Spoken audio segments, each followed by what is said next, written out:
Hey, what's up, FBC? Welcome back to another New Testament reading review. I'm excited. We changed books this week. We finished the Gospel of Luke, and we jumped right in to Luke's second book, the book of Acts. It's crazy to me how many people don't realize that Acts is the sequel to Luke.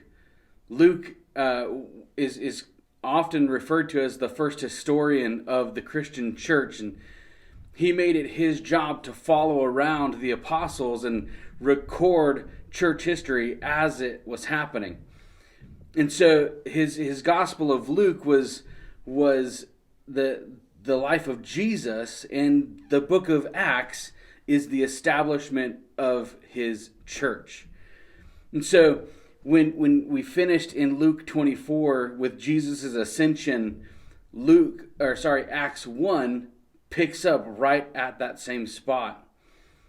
And we hear Jesus commissioning his disciples, and he gives the disciples what is my favorite verse in the whole Bible. Acts 1:8.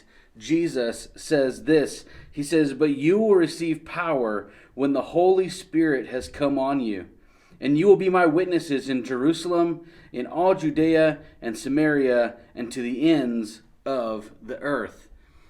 Well, what's crazy is just the very next chapter, we see the fulfillment of Jesus' words to his disciples.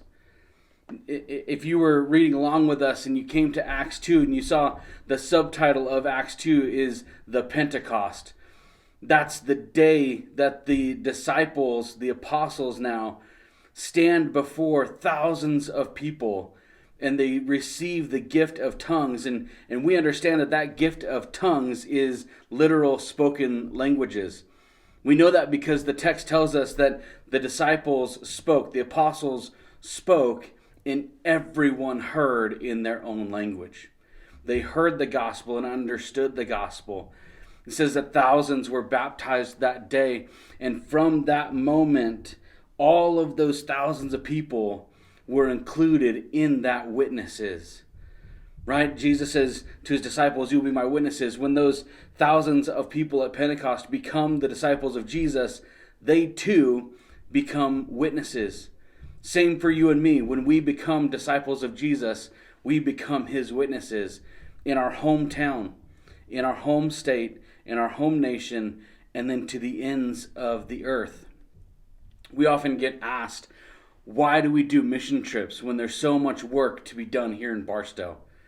Well, we do those mission trips because we're not just called to Barstow.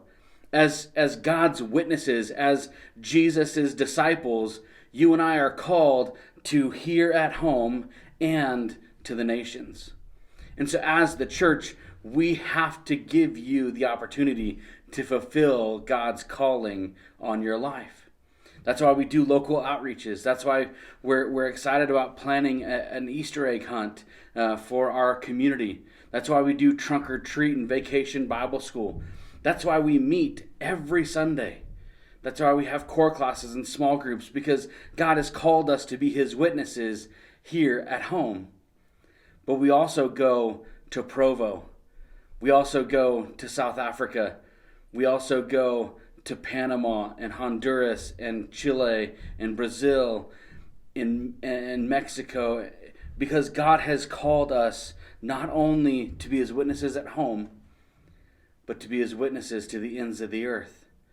What's so great is we've often looked at this command to be God's witnesses to the ends of the earth, and we go, man, God, that seems so impossible. But what God does at Pentecost is he speaks the gospel so that every language can understand it, and then all those people who were in Jerusalem go home.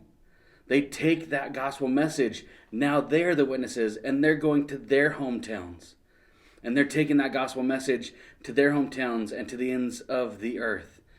And so right away, right at the very beginning of this established church, we see the gospel going to the ends of the earth. We don't have to wait until the book of Revelation. We don't have to wait till the end of the book of Acts. It happens right at the very beginning in chapter 2 at the day of Pentecost. So, how are you a witness? What are you doing in your daily life here at home to be a witness? Where are you going to the ends of the earth? What are you doing outside of our hometown? Now, I understand that that's probably not possible for all of you to get on a plane and to go to South Africa. It's probably not possible for all of you to get on a plane and fly to Panama or to get in a car and drive to Provo. But I bet you go on vacation. How are you being a witness outside of your hometown when you're on that vacation? How are you being a witness when you're at your in-laws' house? How are you being a witness when you're at work? How are you being a witness when you're at the grocery store or at the coffee shop or at the diner? You see, this is a call for all of us, not just some of us. The call to be a witness to the ends of the earth is for every disciple of Jesus.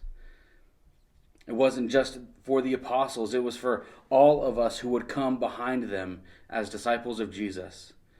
Not just pastors, not just missionaries, not just Sunday school teachers, but everyone who has followed Jesus is now called to be a witness in our hometown and to the ends of the earth.